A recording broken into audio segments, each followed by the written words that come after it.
Hello, everyone, and welcome to Friend Diagram. This is the podcast where two friends catch up and find common ground between their favorite media.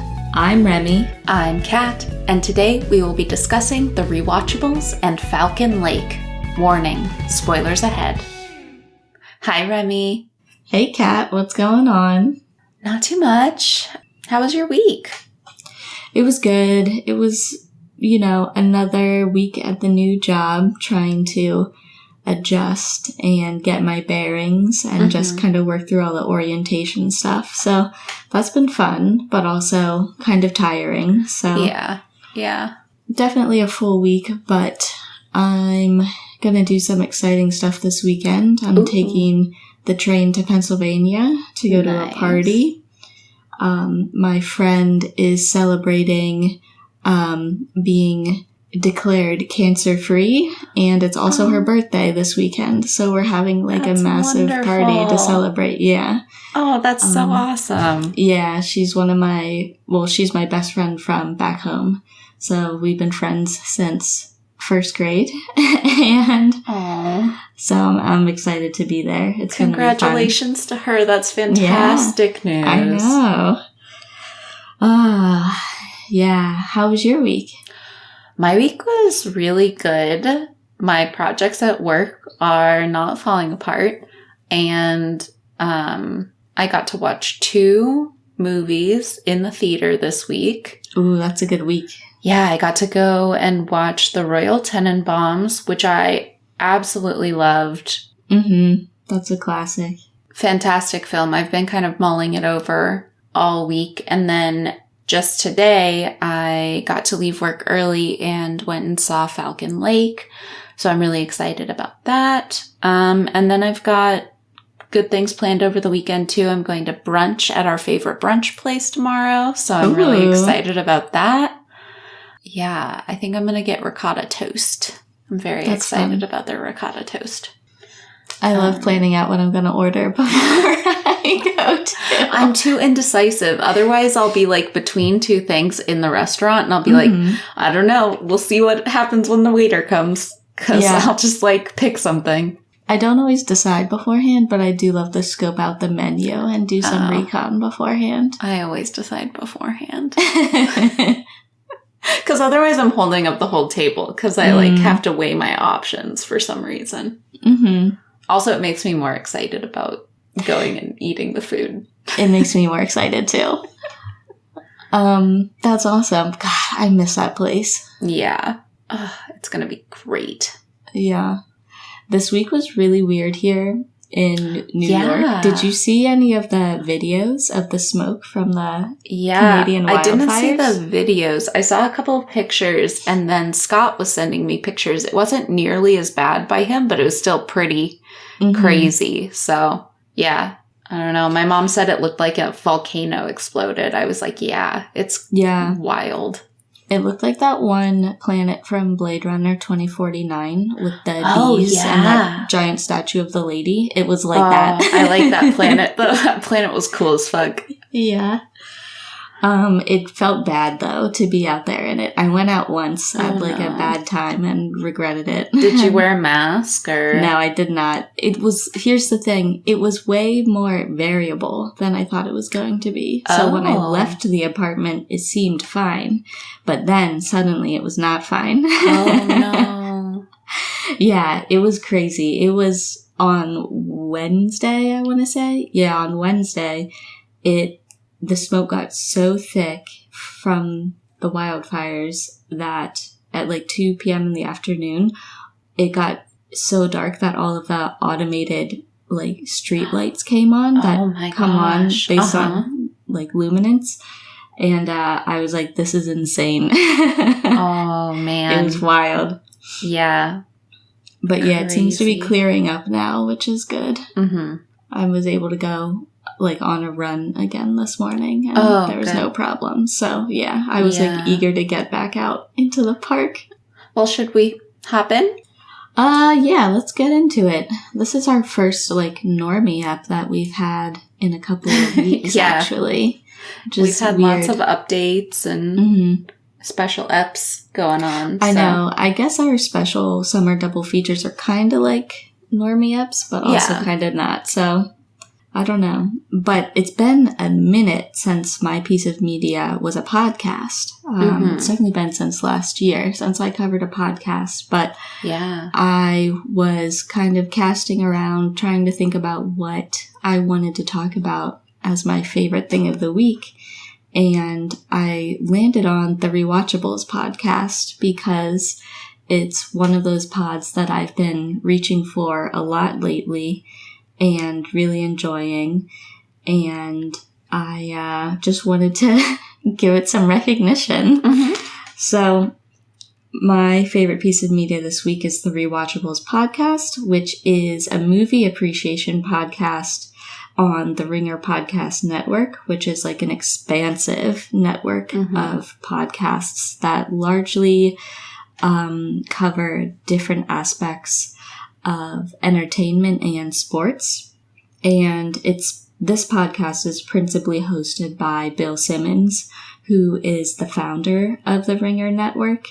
And it started generally back in 2017. There was like some kind of like proto iterations of it, but I think officially the Rewatchables started in 2017. So it's been going on for a while now. Every time I like look at a book or like a published journal article that's from like 2018, in my mind, I'm like, oh, super recent. But then like when I think about it, it's actually like 5 or 6 years ago now. And I hate it. Yeah. That's when I was starting grad school-ish. Oh, yeah. 2018. We met in 2018, right? Yeah, because I got there right before you in 2017. Yeah. Yeah. Wow. Crazy. That's insane. Anyway. How the time has passed. The basic premise of the Rewatchables podcast is that on every episode, they cover one movie that they think is very highly rewatchable. And they talk about why they love it and what makes it rewatchable. So in essence, they try to talk about films where if you are watching cable TV and you're like flipping through channels and you land on this movie, and even if it's halfway through, you are like, oh, I gotta like watch it to the end now because it sucks you in because it's always just so good and rewatchable. That sounds right up my alley. You know, I love rewatching. You love rewatching things. The like classic example of this in my household growing up was the movie The Fugitive with Harrison Ford. I don't know if you've seen that one, but I think it's across the board really firmly regarded as a very rewatchable movie by everyone. And they've covered it on this podcast, so that's really satisfying. It's largely covering movies from the 80s and 90s, you know, 70s a bit and 2000s a bit, but they never cover anything that's like super recent. Cool. And they are largely in the domain of like action-y, sportsy films, because Bill Simmons, he selects all of them for the most part, and he just kind of has like classic dad taste. So that's the general like area we're working with on the Rewatchables, which is really fun. Like he has a really great paternal quality that I enjoy. Yeah, he brings a really strong dad energy and I love it. It's great. And then also on each episode, in addition to covering a single movie for that episode, Bill is generally joined by a couple other hosts, and it's like a rotation of other podcast hosts on the Ringer Network. So for example, my favorite co-hosts that he brings in are Chris Ryan and Sean Fennessy, who are from the Watch podcast and the Big Picture podcast, respectively, which are the other two Ringer Network pods that I listen to every episode, like regularly when they come out. So I love it when they all converge on the Rewatchables. It's very fun. And let's see. So I like also that generally all of the hosts are like considerably older than me, so they remember when a lot of these movies came out, at least in the 90s, if not in the 80s as well, because it's really fun hearing them contextualize what it was like where they were living and how they saw the film in the theater and who told them about it and who they talked to about it after they saw it. I just love getting that larger context of like what it was like when Magnolia came out or things like that. And it's just really fun hearing that context, because like for a lot of them, I didn't exist yet, or I was like so young, I didn't know like what the hell was going on. So yeah, just love hearing it from their perspective. And also like I probably wouldn't consider watching a lot of these movies otherwise, because I missed them because I was too young and I haven't had cable TV for, I don't know, like 15 years now. Yeah. And a lot of those movies are like movies that your parents would have shown you or something. And then if you didn't catch them on that go round when you were a kid and like growing up, then there's not really an opportunity as an adult to even get exposed to them. That's really cool. Exactly. This is completely filling that niche. Your pod dad to show you all your Bill films. Simpsons. He's definitely my pod dad. And another fun thing about the Rewatchables is that for each discussion, they start off with kind of like a general, contextual chat about the movie and what it's generally about and the cast and what they love about it.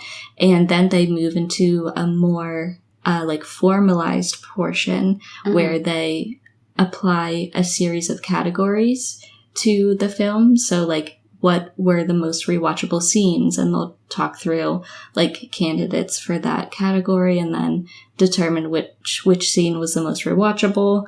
And then there's like a bunch of acting categories and other like technical categories, like what's the best shot and things of that nature. And so you have like kind of an actual method applied to bringing out like what qualities you loved about each film. And so I just love having that some semblance of order applied. Because obviously I love the discussion of the rewatchable scenes, and there's other fun categories, like there's a That Guy award for like a person that's in the movie that you've seen in like a million other movies, but you don't know their name. That's a great award. I love that discussion. And there's a segment called Half-Assed Internet Research where they talk about entertainment rumors surrounding the production and reception of the film and what things like might potentially mean, or just any like half-assed theory or rumor about the film that also adds a lot of fun context. So it's just like a great celebration of a lot of films that you are excited to hear about because you know them and love them, or you're excited to hear about because you don't know anything about them and you want to hear, what your pod friends have to say about them and have them convince you to check it out. Yeah. I wonder if they would have any movies that I have rewatched on there. I should look through. There's got to be at least some. There's hundreds of episodes, so there has to be something. If you want to hear a few of my favorite eps, I made a list. They're not in any particular order, and they're not extensive. Like, I'm sure I missed some that I would want to list, but off the top of my head, I really enjoyed the Goodfellas episode. I really enjoyed the Shawshank Redemption episode. Not just because that is also the definition of, like, the most rewatchable movie of all time, but also because Bill's dad is a guest co-host on that episode. Cute. And because he's the one that, like, called Bill back in, like, 1991 or 1993 when it came out and was like, Bill, you gotta go see this movie. And it's like the sweetest thing of all time. I love it. And so he flew him in to come be on the Shawshank episode. And That's it's so sweet. Precious. I love it. Yeah. This is another thing. Sometimes they repeat episodes because they love talking about it and rewatching it so much that they cover it again. Awesome. I love that. For example, they covered The Departed twice, and so the second one is called The Re-Departed, and that one's good. I love that. And the impetus for the pod was the movie Heat, the 1995 film. Okay. Starring Al Pacino and Robert De Niro. The Michael Mann film, and they've covered that now 3 times. Wow. So on my list here, I'm counting Heat, The Reheat, and 3 Heat all as one entry. I love a good pun. Yeah, the best part is that on the 3 Heat, Michael Mann was one of the co-hosts. Oh, wow. That's cool. Incredible.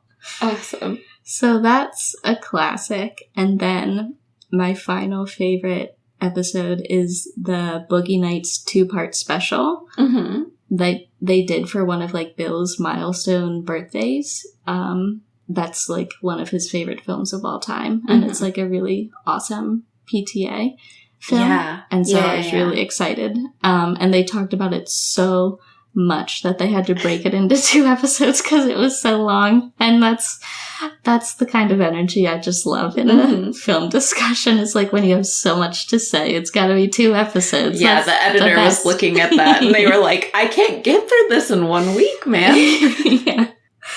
We're going to have to break this into 2. Yeah. So if you don't know where to start, there's a few options for you.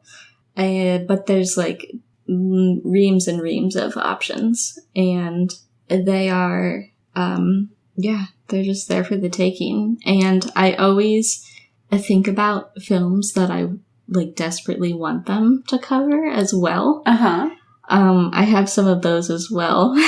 At the very top of the list, unsurprising to you, is Sicario, because it's one of my most favorite films of all time, and I've probably rewatched it more than many films. It's probably in my top 5 most rewatched films, and I know Chris Ryan loves that film just as much as I do. So I really hope they cover that, and I know Chris has to be on that episode. I'm sure people have done that already, because I think he's even said how much he wants to cover it. Then do it. When it happens, I'll be so happy. Yeah. Ugh. I just rewatched that a week or so ago, and I was God, Denis, this just gets better and better. Yeah, you showed me that film. We got to watch that in the theater. I know. That was so fun. We watched that for my 30th birthday That was the best. During the first year of the pandemic, when we could rent out the local movie theater to keep it alive. That was fantastic. Fantastic stuff. And it's still alive. It's still going. You were just there today. I was just there today. Yeah. What wonderful. A success story. I was at the smaller location today, and I forgot how much I love that location. I like that one too. Fantastic little hole in the wall that we have. I know. You'd never guess there's a cinema back there. Yeah, it just looks like a little shop from the front, because there's a shop in front of it. And you walk in and then you're in a movie theater, and it's fantastic. I love it. Anyway, so Sicario's my number 1 draft pick for the Rewatchables. And then also gonna be really unsurprising to you, I would love it if they did Wake and Fright. I still need to watch that. I know, but I love to rewatch it and drink beer and tomato juice and just revel in Donald Pleasance's energy. That should be one of the movie nights we do in Maine. Oh, definitely. That would be so fun. We need to start a list. Beer and tomato. Yes, please. We have to watch Wake and Fright. And then my final, aspirational rewatchable, I think Attack the Block would be really fun. Yeah. It's just a fun movie all around. Yeah. Would love that to be covered. Real crowd pleaser. So, Bill Simmons, if you hear this, those are some suggestions, And thank you for listening. And thank you for listening. Thank you for making the Rewatchables. Thank you for being my pod dad.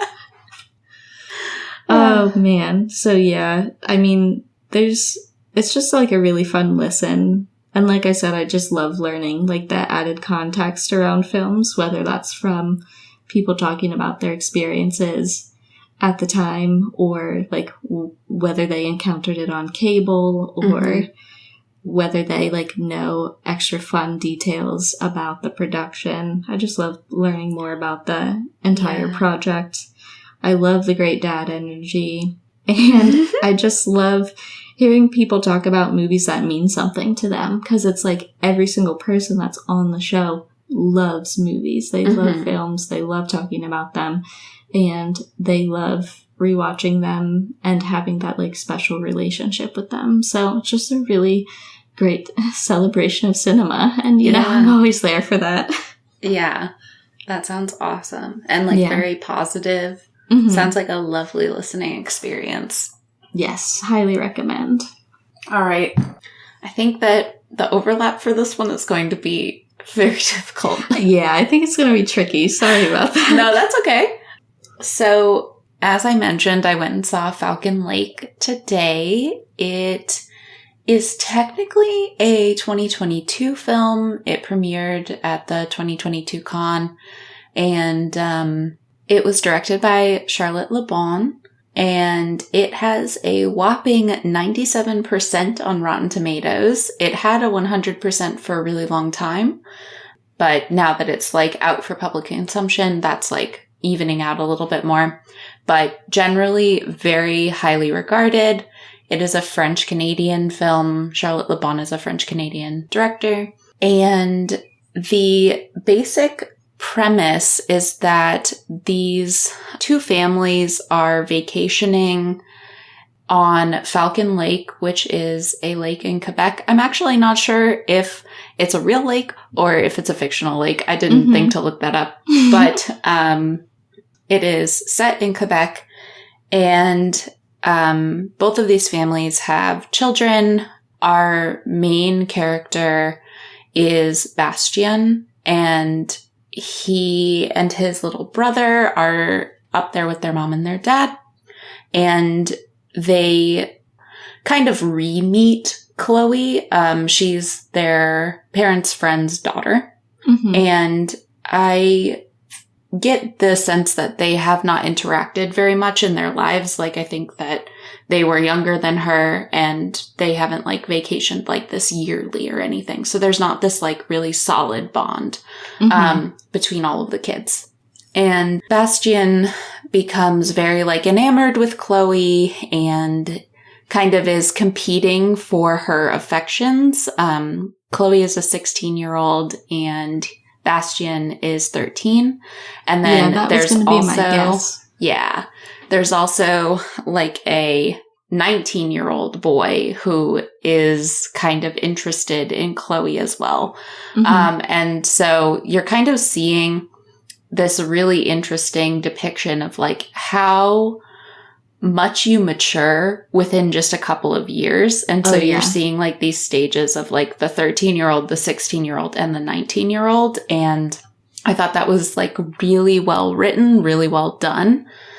And in general, this film is a film about the pains of your first love and the pains of young enamorment. And one of the things that I really, really loved about this film was the aesthetics of the film, and the score of the film were just fantastic. And they set this like beautiful, just like experience up for the audience. I had such a fantastic time just like watching the cinema that was happening before my eyes. I thought it was really cool that they chose to use it's a 1.37 to 1 ratio for the aspect ratio, which is very, very close to the original aspect ratio that we used to use for televisions. So the original was a 1.33 to 1 ratio. And so it's almost square, a little bit wider than it is tall. And I think that this adds kind of this nostalgic feel to the film. It also kind of just feels like the way it's shot. I don't know anything about the technique, but the way it was shot just kind of has almost this like film graininess, and it feels very vintage and nostalgic, but still modern. Like, we're talking about these modern concepts, but it's meant to make the audience feel this kind of nostalgia for youth and remember what it feels like to be young and be infatuated with this other young person. Yeah. Is it set in present day? I mean, they've got cell phones, so yes, I guess. Okay. Within the last 10 years, I would say. Sure. Like, the cabin has, like, old TVs in it, like, kind of the ones with, like, the square backs. It's not, like, a very modern cabin, things like that. So it kind of obscures the fact that, like, it's in modern day. It makes you feel like you're taking a step back, if that makes sense. It has a more timeless feeling. Yeah. And the cinematography is beautiful. It's, like, shot on this really fantastic lake. When I was watching it, one of my notes was that this is the most beautiful lake I've ever seen. It was just gorgeous. It was like misty and rainy, and it has these like dense trees and just beautiful lake vibes. Do you know who the director of photography was by any chance? The cinematography was by Christoph Brandl.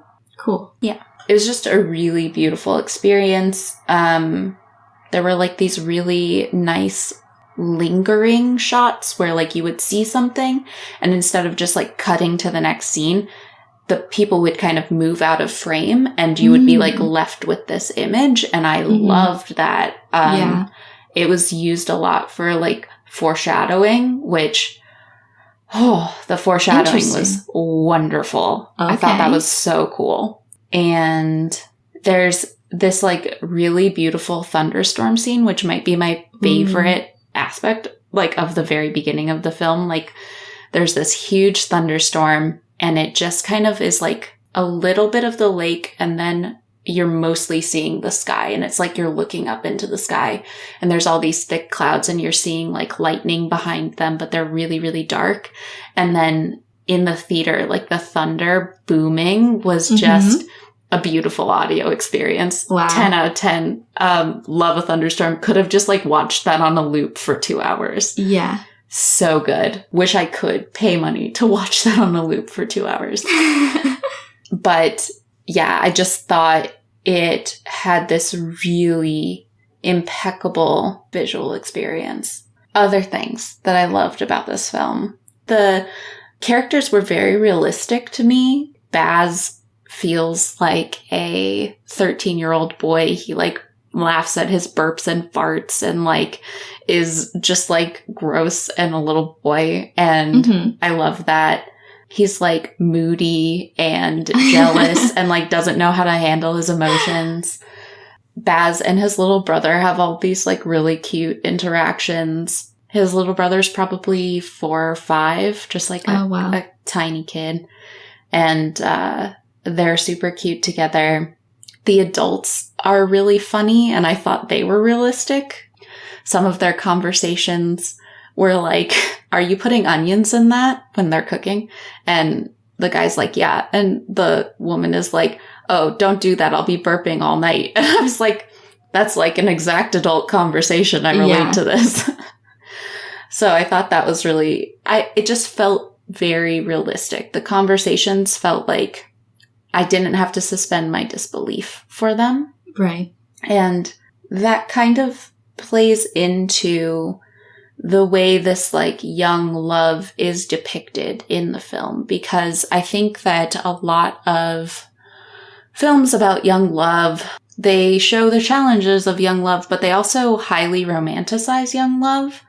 And I liked this film because it showed how messy young love is and how it sucks and you are just messing each other up, and there's traumas upon traumas that are like building up from every relationship you have as a young child, a young developing person. And I just thought that it was really interesting and unexpected to go into this film and see like, oh wow, like they're showing this like toxicity. They're showing this inability to regulate one's own emotions and like be a reasonable human being. And wow, yeah. There's one moment where one of the characters, Chloe, she's like talking about her previous relationship and something that the guy in her previous relationship did to her. And then 30 minutes later, we see Baz do the exact same thing. And you're like, why would you do this?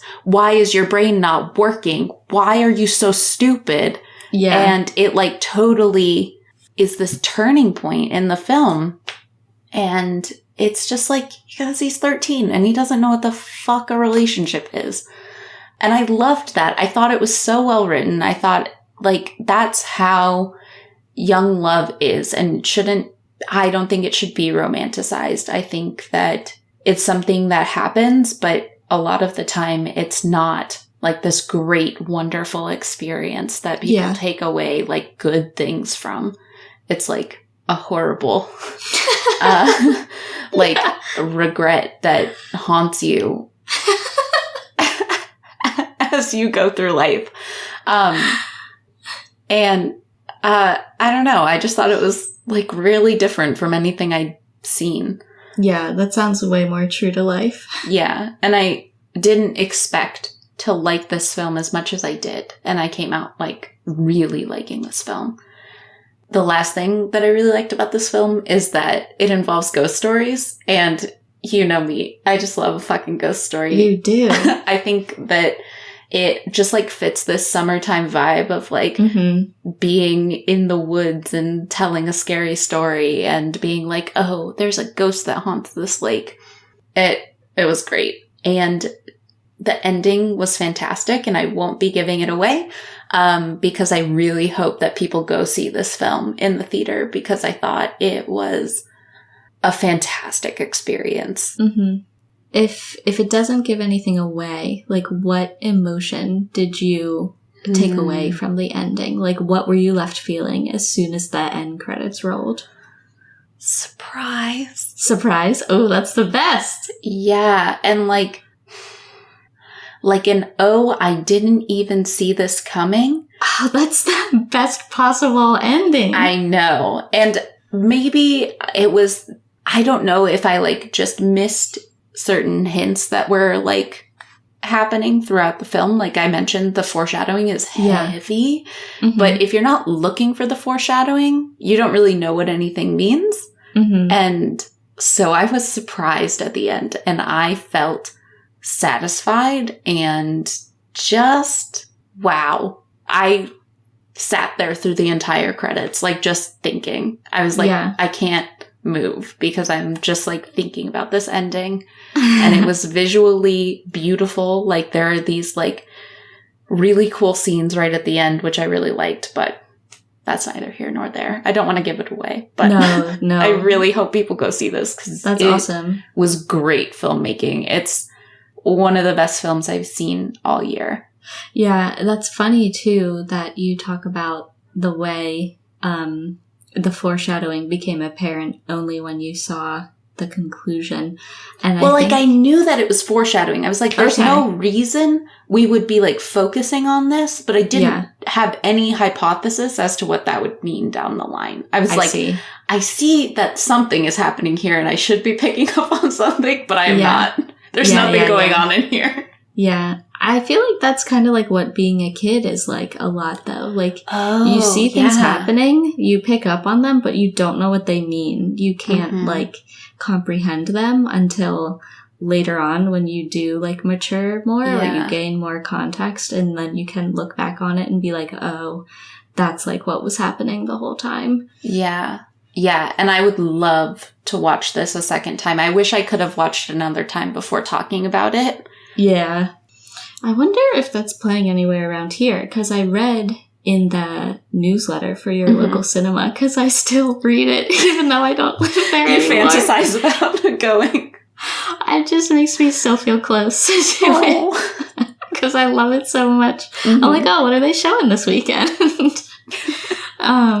And I was like, oh, that hasn't come across my radar in, like, the 3 cinemas here that I survey weekly. Yeah, so I wonder if, I'm guessing, like, if anyone's going to have it in my immediate vicinity, it'll be the IFC Center. So I'll have to keep my eyes peeled.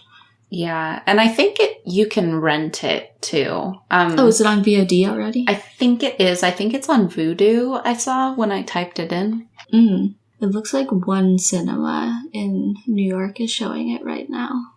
I swear somewhere said that it was on Vudu, but I'm not seeing it, so guess not.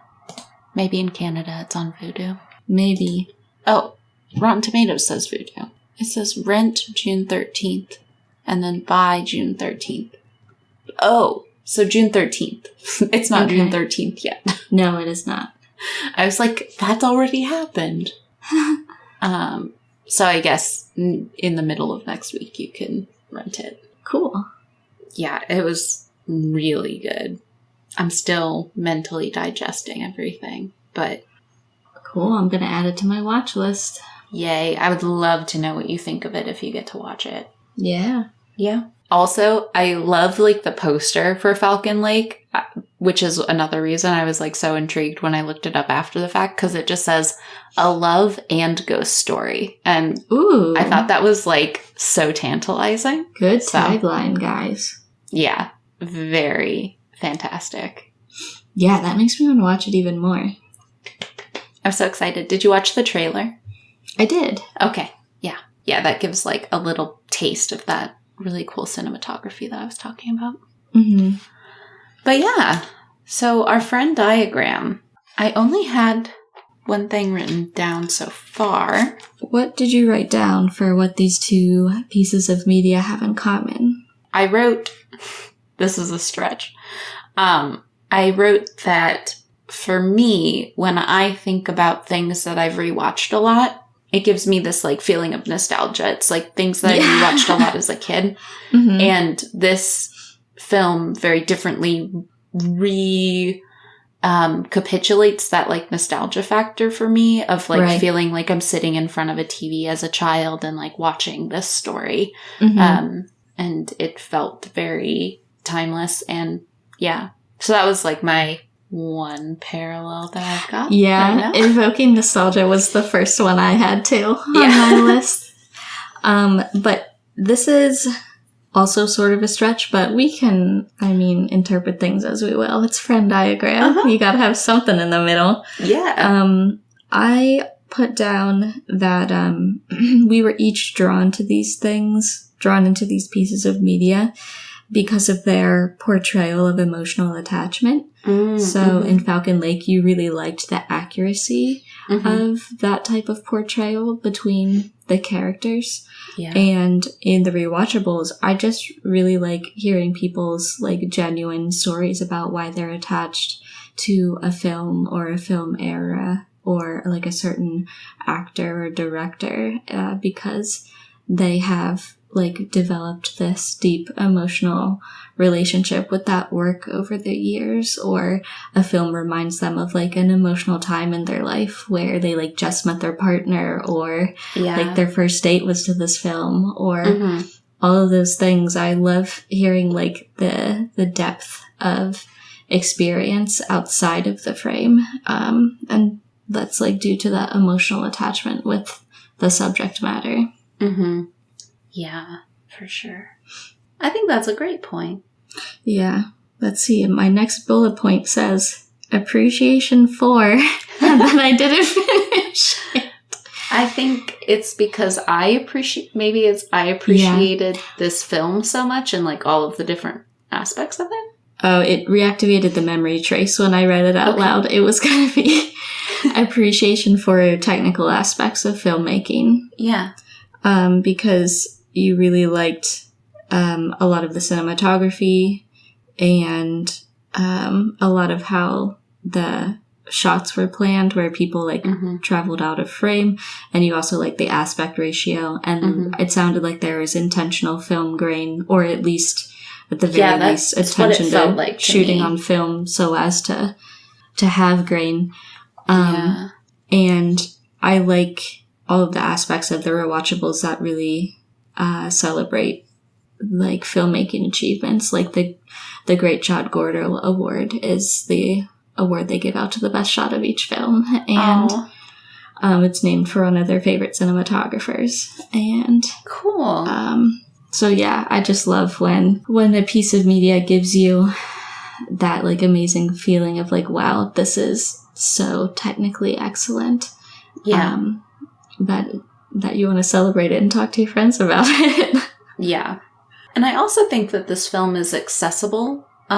Despite it being in a foreign language, it's like a story that I could see other, like, people who aren't like super into film really enjoying. Like, I think you don't have to be into like artsy films to appreciate this story. I think that it just is very timeless in that sense. And I think that the Rewatchables is all about accessible movies that people love to rewatch, you know? For sure. Like, it's not this, like, super high level, like, it doesn't make sense at the end type film. Like, I love that kind of a movie, you know? I like a plot that I can follow. Yeah. Decisions that make logical sense for a given character. And it's not, like, punishing films either, you know? Like, it has to be something you feel like you want to revisit. Yes. No tough watches. Yeah, for sure. Yeah. I think we did a good job on that. Yeah. I think it's totally almost more sufficient. fun when it's a hard. I know. Me too. Because I'm like, ooh, I've got to get creative. Yeah. I've got to use my brain.